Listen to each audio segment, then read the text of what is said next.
मैं ना एक कहानी सुनाता हूँ तुम्हें। अच्छा, तुम्हारी दादी का भतीजा लग रहा हूँ जो कहानी सुनने बैठ गए। तो क्या ऐसे much champions of the world में already exchange the best wrestling creator on this subcontinent with the best wrestling audience and भाई सीएम पंक वाली सिचुएशन तो बड़ी मस्त चल रही है यार। सीएम पंक क्या बंदा है यार। ये बंदा सोच रहे हो सेथ रॉलिंस जो कि इस समय पर पता नहीं क्या ही नाचे जा रहा है, उसके साथ भी अब ऐसी राइवलरी देने वाला है कि सेथ रॉलिंस को हमेशा याद रहने वाली है।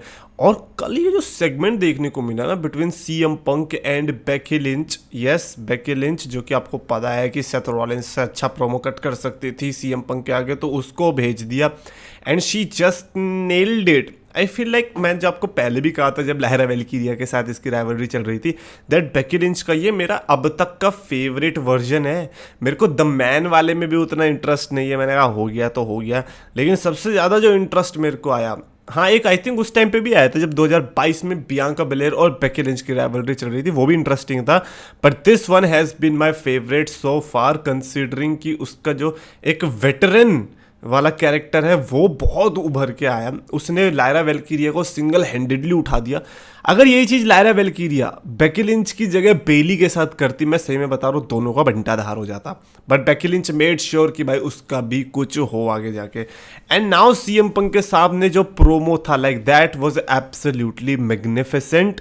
एंड भाई मेरे को ना पता है सबसे बढ़िया क्या लगा, लोग पागल हो रहे हैं, ऑल एलीट रेसलिंग के फैंस बौखला यार, अरे ऐसे कैसे आ गई बेकी लिंच। एक ने पता है क्या लिखा, कहता है कि Becky Lynch wanna be so badly, कौन है वो, जेसमिन ड्यूक या मेरीन शफीर, इन दोनों में से किसी को बोला, पता नहीं ऑल एलीट रेसलिंग में कौन सी वाली है उन दोनों में से, कह रही कि उसके जैसा बनने की बहुत बुरी तरीके से कोशिश हो रही है।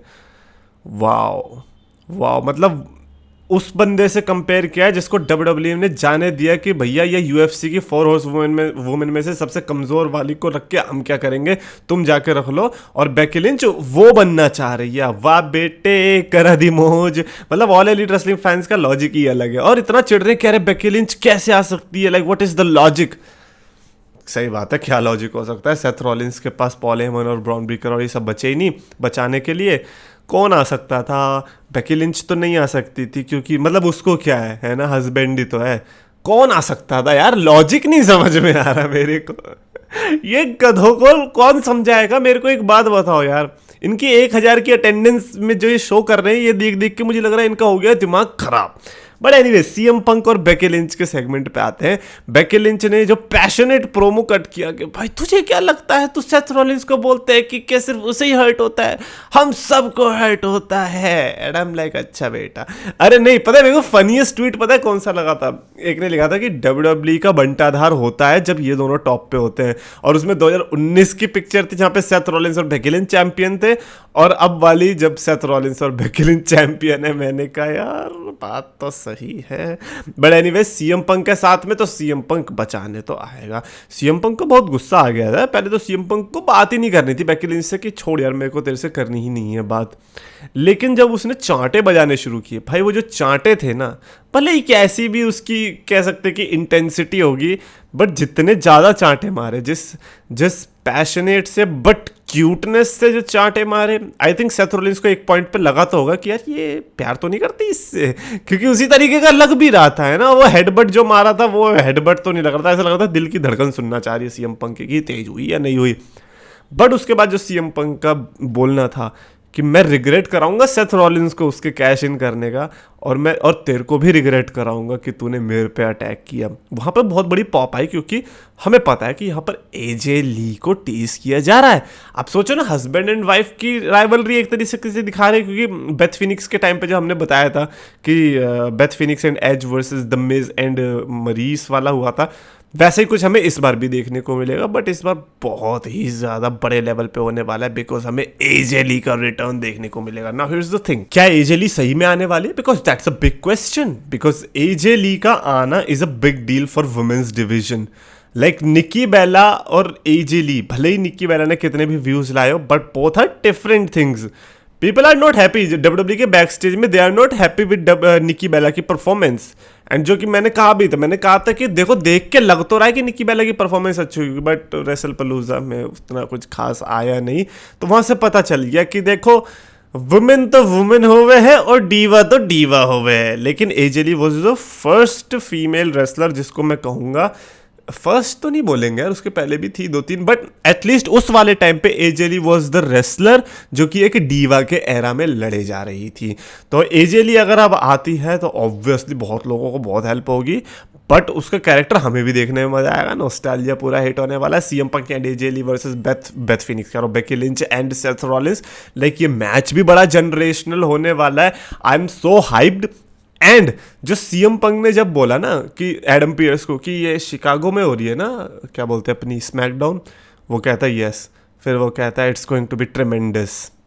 मेरा ना दिमाग घूम, क्योंकि सीएम पंक वैसा बंदा नहीं है कि कुछ भी बोल दिया कि हाँ मजा आने वाला है स्मैकडाउन होगी, नहीं, उसने ट्रेमेंडस बोला है। मेरा दिमाग खराब हो गया भाई, ट्रेमेंडस का मतलब कैसे निकालूं मैं, लाइक फिर जब ट्विटर पे मैंने एक ट्वीट देखा, मैंने कहा yes now it make sense. मेरा सीएम पंक कभी गलत ही नहीं हो सकता, मैं गलत नहीं हो सकता सीएम पंक को लेके, मुझे पता था कि इसने कुछ तो हिंट छोड़ा है, और वो हिंट था ट्रेमेंडस के अंदर ही। ट्रेमेंडस में मेंडस भी आ रहा है ना, और एजे ली का नाम ही मेंडेस है, आ रही है एजे ली भाई। I can't believe man, like I wish कि ये थोड़ी और सरप्राइज एलिमेंट से आता, बट ये तो उन्होंने बहुत ज्यादा ऑब्वियस कर दिया। लेकिन अब जाके अगर इन्होंने रिया रिप्ली को लाते हैं या फिर ये लोग बेली को लाते हैं, फिर जैसे बेकी लिंच ने थप्पड़ बजाया था ना, बजाऊंगा तो मैं भी, लेकिन मेरी इंटेंसिटी थोड़ी तेज होगी, बस इतना ही होगा। भाई अब पागल हो, इतना सब करने के बाद एजे ली को नहीं लाओगे, और Rhea Ripley, bro Rhea Ripley is amazing, fantastic, oh भाई सब क्राउड फाड़ देती है, मुझे अमेजिंग थीम सॉन्ग है ना, गॉथ है, जो भी है, बट भाई रिया रिप्ली और सीएम पंक का क्या कनेक्शन है? क्या इनका शायद कुछ आया भी था ना, अभी इंटरव्यू भी देख रहा था मैं, साथ साथ घूमते रहते हैं, कितना भी साथ घूम रहे हो तुम, ट्रेमेंडस बोलने के बाद एजे ली को नहीं लाओगे तो तुम पर पाप चढ़ेगा। और आज के बाद फिर मैं सीएम पंक को अपना फेवरेट कभी बोलूंगा भी नहीं। ये बंदे ने मेरे को इस साल सिर्फ डिसअपॉइंट ही किया है। जो बंदा मेरी दाढ़ी कटवा सकता है वो कुछ भी कर सकता है। बट एनीवेज मेरे को डेफिनेटली आप बताना कि आपको क्या लगता है, एजे ली आ रही है या नहीं आ रही, क्योंकि सोशल मीडिया पे तो लोग कंफर्म ही सोच के बैठे हैं, बट फिर भी यू नेवर नो। उसके अलावा मेरे को एक और चीज बढ़िया लगी कि जे उसो को अपेरेंटली अब दोबारा से टैग टीम डिवीजन में ठूसा जा रहा है। कल तो जिमी उसो आ गया बचाने। अच्छा यूजुअली क्या होता है, कोई बचाने आता है तो खुश होता है, जिमी उसो के आते हैं जे उसो का जो दिल टूटा होगा कि यार नहीं मत, अब तू टैग टीम में फंसा देगा मेरे को, इतना अच्छा मैं वर्ल्ड चैंपियनशिप के लिए लड़ रहा था, अब ऐसी टैग टाइटल्स के लिए लड़ना पड़ेगा जिसके बारे में इन्हें खुद नहीं पता होता कि वो टाइटल्स किधर डोल रही है। But J Uso and Jimmy Uso अब साथ में आ चुके हैं, तो जो लोगों की फैंटेसी थी कि भाई ये इसको इतने मौके क्यों मिल रहे हैं, वो भी नहीं मिलेंगे, क्योंकि अब जे उसो को आप एक्सपेक्ट थोड़ी करोगे कि वो सिंगल्स मैच में जाएगा इतना सब होने के बाद। सो या एक्सपेक्ट करो कि ये दोबारा से टैग टीम डिवीजन में जा रहे हैं, and let's hope for the best. याद आएगी जे उसो की, याद तो आएगी देखो, एंड आई वंडर कि उसको तब भी वैसा रिएक्शन मिलेगा नहीं, क्योंकि अगर तब भी मिलता रहा तो फिर तो उसको दोबारा से ये ला सकते हैं। And now let's talk about Austin theory. बिगड़ यार, ऑस्टिन थ्योरी ने क्या दिमाग खराब कर रखा, how can you do that with Austin Theory.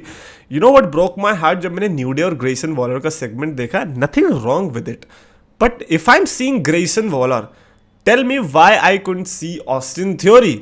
अगर आप उसको री इन्वेंट कर रहे हो बैक स्टेज में तो अलग बात है, लेकिन अगर ये टेढ़ी नाक का सोच रहा है कि ऑस्टिन थ्योरी के अंदर टैलेंट नहीं है, पोटेंशियल नहीं है, तो भाई बहुत बड़ी गलती कर रहा है। ऑस्टिन थ्योरी उस एज में है जिस एज में अगर आप उसको टीवी पे लाके, यार मैं तो कह रहा हूँ अच्छा पुश, ये तो लोग कह रहे हैं ना कि चैंपियनशिप ये सब, मैं तो ये सब भी नहीं कह रहा, मैं तो कह रहा हूँ तुम उसको आके मिड कार्ड में ही ठूसते रहोगे ना, वो एक दिन आके तुम्हें इतना बड़ा स्टार बना के दे देगा कि आपको पता भी नहीं चला होगा। इस टेढ़ी नाक ने बस सोशल मीडिया पे देख लिया, Bron Breakker is the next big thing, Bron Breakker is the next big, हाँ you know what, Bron Breakker को नेक्स्ट बिग थिंग बनाते। अबे भाई तेरे सामने तू बना ना, तू सोशल मीडिया देख के क्यों कर रहा है? तूने देखा कि ब्रॉन ब्रेकर की हाइप है तो मैं ब्रॉन ब्रेकर को बना देता हूँ, लेकिन तेरी कोई क्रिएटिविटी नहीं होने वाली क्या? ऑस्टिन थ्योरी और लैशली वाली जो राइवलरी थी उस टाइम से ही अगर ऑस्टिन थ्योरी वैसे ही कंटिन्यूस रहता, आज ऑस्टिन थ्योरी के बारे में हमें ये ना सोचना पड़ता। और हो सकता है, मैं तो बस यहाँ जूम करके चल रहा हूँ, हो सकता है कि हमें ऑस्टिन थ्योरी के बारे में ऐसा सोचना भी ना पड़ता, हमें न्यू टॉप गाय कौन बनेगा उसके बारे में सोचना भी ना पड़ता। हम उस टाइम पे शायद अब ये सोच रहे होते कि मे बी हमें नेक्स्ट जॉन सीना तो मिल चुका है ऑस्टिन थ्योरी के रूप में, हमें नेक्स्ट बटीस्टा या नेक्स्ट ये सब कौन मिलेगा, तो हम ब्रॉन ब्रेकर का नाम लेते हैं। लेकिन नहीं, ऑस्टिन थ्योरी को जो फंबल किया है, वाह वाह वाह, क्योंकि शक्ल भी अच्छी है, बॉडी भी अच्छी है, सब कुछ अच्छा है, तो ट्रिपल एच कहेगा नहीं यार मजा नहीं आया यार, ये तो फिर इजी हो जाएगा। मेरे जैसा लाओ कोई, क्या है यार, बहुत गलत है। मेरे को ऑस्टिन थ्योरी के लिए बहुत बुरा लगता है। Anyways that's it for this video. Definitely comments में मैं आपकी तरफ से भी ऑस्टिन थ्योरी के लिए तारीफें सुनना चाहता हूँ। बताओ आपको क्या लगता है इस बारे में।